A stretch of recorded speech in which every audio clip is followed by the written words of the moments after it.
Ecoholics. आज हम एक बहुत इंपॉर्टेंट टॉपिक के बारे में बात करने वाले हैं, RBI grade B general. This exam is a very important examination और इस एग्जाम से रिलेटेड हम आज समझेंगे the paper pattern.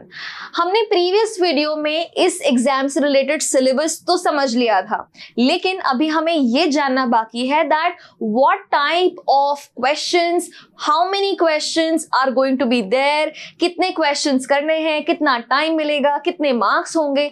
For all that today we are going to talk about. Okay, तो आज का वीडियो सिर्फ और सिर्फ हम इसलिए ही बना रहे हैं सो दैट जितने भी ग्रेजुएट्स हैं, यंग ग्रेजुएट्स जो बैंकिंग सेक्टर में जाना चाहते हैं, the people who want to be a part of RBI, ये वीडियो बहुत जरूरी है उनके लिए, क्योंकि इस एग्जाम की नर्व्स आपको अगर पकड़नी है तो एग्जाम पैटर्न से ही पकड़ पाएंगे।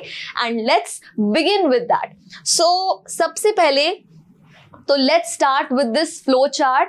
ऑफ कोर्स आप में से बहुत सारे लोगों ने इस फ्लो चार्ट को पहले भी देखा होगा, हमने प्रीवियस वीडियो में डिटेल में इस फ्लो चार्ट को एक्सप्लेन किया है। But for all those who are looking at this flow chart for the first time, मैं फिर से एक बार इसको तुरंत एक्सप्लेन कर दूंगी। The RBI Grade B General Exam is divided in 3 parts और इसके 3 phases होते हैं। 3 phases इस तरीके से यहाँ पे दिए हुए हैं, जहाँ पे ये अलग अलग एरियाज के बारे में आपसे पूछा जाता है। जो फर्स्ट फेज है उसमें general awareness, English, quantitative aptitude और रीजनिंग होता है। फेज 1 बहुत इंपॉर्टेंट रहता है। रीजन मीन फेज 1 आपको सिलेक्शन देने के लिए सबसे ज्यादा जरूरी होता है। यहाँ पे आप इतने सारे कैंडिडेट्स में से टॉप कुछ ऐसे नंबर में सिलेक्ट होते हो जहां पे आप फेज 2 देने के लिए एलिजिबल हो जाते हो। आरबीआई ग्रेड बी जनरल का एग्जाम जून की फर्स्ट वीक में होता है and which is why from January till June you have got good number of months जहां पे आप अच्छे से तैयारी कर सकते हो और इन चारों पेपर्स पे अच्छे से फोकस दे सकते हो। Right, then second is phase 2। जब फेज 1 के बाद आप फेज 2 में जाते हो तो फेज 2 में आपके 3 एरियाज पे डिस्कशन होता है। 3 एरियाज आपसे पूछे जाते हैं। 3 एरियाज से रिलेटेड यहाँ पे इकोनॉमिक्स एंड सोशल इश्यूज है, then English writing skills which you have to type basically on the computer, and general finance and management। तो ये 3 एरियाज भी बहुत ज़्यादा ज़रूरी हैं। फेज 2 को पढ़ने के लिए आपको रुकना नहीं है, आपको फेज 1 के खत्म होने का इंतजार नहीं करना है। रीजन मीन फेज 2 में ऐसे बहुत सारी चीजें हैं जो फेज 1 में भी रिफ्लेक्ट होती हैं। For example economic and social issues में बहुत सारे ऐसे टॉपिक्स होते हैं जो बहुत कंटेम्प्रेरी होते हैं, जिससे रिलेटेड इकोनॉमी में कुछ ना कुछ चल रहा होता है और वो करंट अफेयर्स या जनरल अवेयरनेस में आसानी से पूछा जा सकता है। सो इसीलिए आपको ये नहीं भूलना है that phase 2 is equally important as phase 1 और फेज 2 की तैयारी कुछ अलग जाके नहीं करनी है, हमें साइमल्टेनियसली तैयार होना है इस एग्जाम के लिए। सिमिलर वे में इंग्लिश राइटिंग स्किल्स यहाँ पे दोनों जगह पे हैं, तो ऐसा नहीं कर सकते कि आधा इंग्लिश आपने यहाँ सीख लिया और आधा यहाँ सीखेंगे। No, that will be a very wrong planning. यहाँ पे हम शुरुआत से ही इंग्लिश पे जोर देंगे। English writing skills, English communication skills, English comprehension skills, जहाँ पे आप reading comprehension, vocabulary, essay writing, precis writing, paragraph writing, इन सारी चीज़ों से रिलेटेड पढ़ेंगे। राइट, सो द प्रैक्टिस, तैयारी जो है वो आपकी शुरुआत से ही दोनों फेजेस के लिए होनी चाहिए। And finally you have general finance and management. ये तीसरा एक ऐसा बहुत ज़रूरी पैरामीटर है, एरिया है, जहाँ पे सारी general finance and management skills test होती हैं और कहीं ना कहीं आपकी सब्जेक्टिव नॉलेज भी टेस्ट होती है। That's why this area is equally important and इसीलिए इसकी तैयारी भी आप शुरुआत से ही करते हैं। After all of these, you have the last phase which is phase 3, जो होता है interview, and when you crack phase 1 and phase 2, when you start preparing for your phase 3 personal interview, you have to be adequately enough, आपकी personality जो है वो अच्छी तरीके से तैयार हो जानी चाहिए। तो इसके लिए भी हम शुरुआत से ही तैयार होना शुरू कर देते हैं सो दैट आप पहले से ही ग्रूम्ड रहेंगे, आपको पता रहेगा, आपकी तैयारी भी है फेज 1 और फेज 2 के लिए, उसके अलावा यू हैव एडिक्वेट स्किल्स जो आप शोकेस कर सकते हो किसी भी इंटरव्यू पैनल के सामने, राइट? तो ये तो बेसिक फ्लो चार्ट हो गया इस एग्जाम के बारे में समझने के लिए। ये this is something that you should always look at, ये आपको आपके माइंड में छप जाना चाहिए। Now let's go ahead and understand the paper pattern. Exam paper pattern बहुत ज़्यादा ज़रूरी होता है whenever you look at any examination। और अगर आपके पास उसका पेपर पैटर्न नहीं है तो हो सकता है आप बहुत इंटेलिजेंट हो सकता है you are very smart and आपने बहुत अच्छी तैयारी करी हुई है सारे टॉपिक्स रिलेटेड, लेकिन अगर आपको पता नहीं रहेगा कि कौन से टॉपिक्स में कौन से कितने क्वेश्चंस आने वाले हैं, उसका वेटेज कितना है, कितने मार्क्स का है वो क्वेश्चन, तो आपकी एनर्जी जो है वो प्रॉपरली फोकस्ड नहीं रहेगी। सेकेंडली, कट ऑफ अगर आपको क्रॉस करना है और आपको पता करना है that okay out of these 200 marks मुझे एटलीस्ट 150 लाने हैं, मुझे एटलीस्ट 160 लाने हैं, मुझे एटलीस्ट 180 लाने हैं, ये टारगेट आप कैसे करोगे? जब तक आपको पता नहीं रहेगा तब तक आप ये टारगेट नहीं कर सकते हो, और without any target you can not achieve any goal. That's why understanding the paper pattern is very very important. So सबसे पहले let's go for phase 1. Phase 1 में लाइक आई मेंशन 4 एरियाज हैं जिससे रिलेटेड क्वेश्चंस पूछे जाते हैं। The first one is general awareness. यहाँ पे general awareness is equal to some static questions plus some current affairs.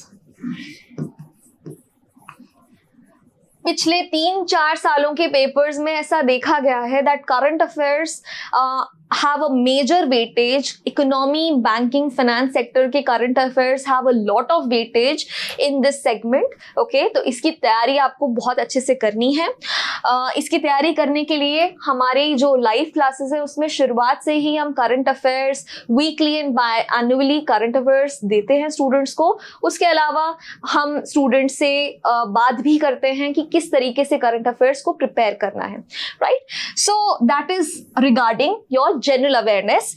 इसमें टोटल 80 क्वेश्चंस आते हैं जिसमें 1 mark is equal to 1 question. So हर क्वेश्चन 1 नंबर का है। 80 क्वेश्चंस 80 मार्क्स, और आपको टोटल मिलते हैं 25 minutes to solve this whole paper. 25 minute लगभग आपको मिलते हैं इस पेपर को सॉल्व करने के लिए। Then moving on to English language, ये इंग्लिश स्किल्स से रिलेटेड पेपर होता है जिसमें 30 क्वेश्चंस मिलेंगे आपको, 30 marks. Again 1 question 1 mark, again you will have 25 minutes to solve the whole paper. Then moving on to numerical aptitude, quantitative aptitude difficult paper होता है because it's a banking segment examination, that too RBI conduct कराता है, तो it's a level up. So which is why you should practice as much as possible। ये question bank आप solve करो, आप worksheets solve करो, आप लाइव क्लासेस अटेंड करो। You will have to do everything so that you are practising it every day.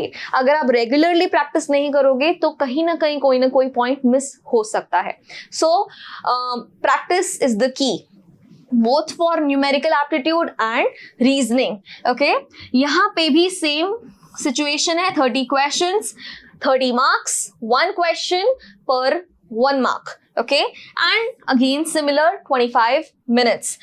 And finally you have reasoning में questions ज़्यादा हैं, obviously time भी ज़्यादा है, लेकिन reasoning is lot about analytics, is lot about understanding the question।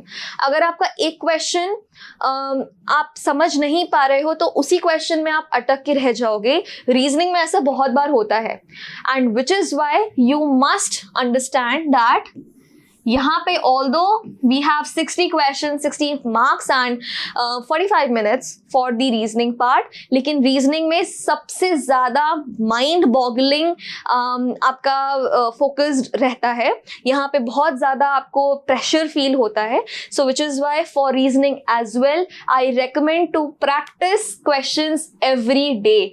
हर दिन आप थोड़ा सा time reasoning and numerical ability में डालेंगे तो जाके आप तैयार हो जाएंगे for the June attempt. That's about the phase 1. Now we will go for phase 2. Phase 2 is also analytical. 50% descriptive होता है, 50% MCQ होता है for paper 1 of phase 2 and paper 3 of phase 2. मतलब पेपर 1 ये है, पेपर 2 ये है और पेपर 3 ये है. Okay, so paper 1 economics and social issues and paper 3 general finance and management, ये दोनों पेपर्स का जो पैटर्न है वो सेम है. ओके, सो यहाँ पे क्या होता है, 50% of the questions will be your MCQ and the other 50% will be descriptive questions होंगे जिसमें आपको आंसर राइटिंग करनी होगी. Right, so you have to be prepared with both type of mental equation intellect. MCQ objective type का paper देने के लिए भी आपको तैयार रहना है और डिस्क्रिप्शन देने के लिए भी आपको तैयार रहना है. यहाँ पे MCQ में you will be asked 30 questions, 50 marks के होंगे ये. यानी हर क्वेश्चन या तो 1 नंबर का होगा या 2 नंबर का होगा, depending upon each question, and total 50 marks का ये MCQ सेक्शन होता है. Then the descriptive section has 6 questions, 6 questions होते हैं जिसमें से आपको सिर्फ 4 अटेम्प्ट करने होते हैं. ओके, ये भी 50 मार्क्स का होता है, मतलब 15 मार्क्स के 2 क्वेश्चंस और 10 मार्क्स के 2 questions. So you get your 50 marks. Okay, ध्यान रखिएगा यहाँ पे अटेम्प्ट करते टाइम अगर आप ज्यादा नंबर ऑफ क्वेश्चंस अटेम्प्ट कर रहे हैं डिस्क्रिप्टिव पोर्शन में, फिर भी आपके पहले 4 ही इवैल्यूएट होंगे. तो डिस्क्रिप्टिव पेपर में यूजुअली ग्रेजुएट्स जो होते हैं, जो जस्ट ग्रेजुएशन से बाहर गए होते हैं, उनके साथ बड़ी दिक्कत होती है that many a times they think कि यूजुअली जैसे ग्रेजुएशन के टाइम पे भी आपने और लगा हुआ था क्वेश्चन, 2 क्वेश्चंस के बीच में आपने नहीं देखा, दोनों अटेम्प्ट कर दिए. पहले में कम मार्क्स मिल रहे थे, दूसरे में ज्यादा मार्क्स मिल रहे थे, तो फैकल्टी ने दे दिए मार्क्स, क्योंकि यूनिवर्सिटी एग्जाम में यूजुअली इतना लीनियंसी चल जाती है, लेकिन कॉम्पिटिटिव एग्जाम में ऐसी लीनियंसी नहीं चलती है. And that's why your first question that you have attempted will only be evaluated. तो फर्स्ट 4 क्वेश्चंस का ही इवैल्यूएशन होगा. Right, so this is something that you need to remember. ये 120 मिनट्स का पेपर होगा, यानी 2 आवर्स का ये पेपर होगा. Then you have paper 2. Paper 2 is English writing skills. English writing skills में 3 questions आते हैं. 3 questions. Okay. This can be related to comprehension, essay, précis, paragraph writing. इनमें से कुछ भी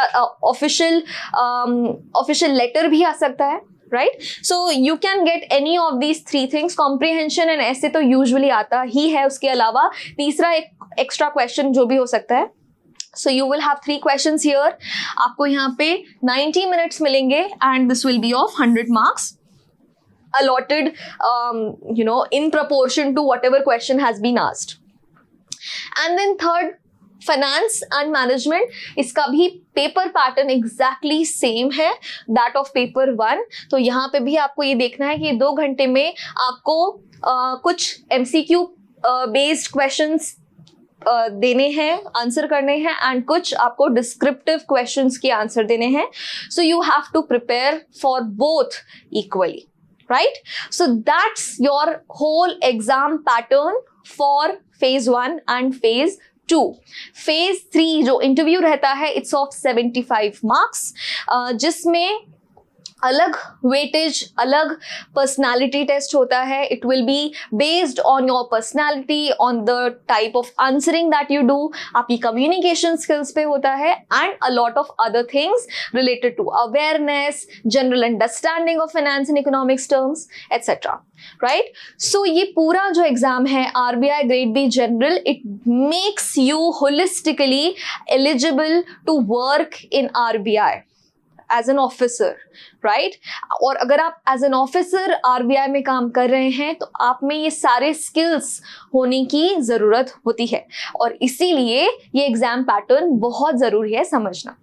राइट. सो नेक्स्ट वीडियो में I am going to tell you about detailed syllabus of this examination, और हम इसमें एक एक पॉइंट पे डिस्कशन करेंगे, जहाँ पे हम ये भी देखेंगे कि फेज 1 और फेज 2 में जो जो मॉड्यूल्स आते हैं उसमें कौन कौन से टॉपिक्स आते हैं, and where can you read it from. Okay, so till then stay tuned, bye bye.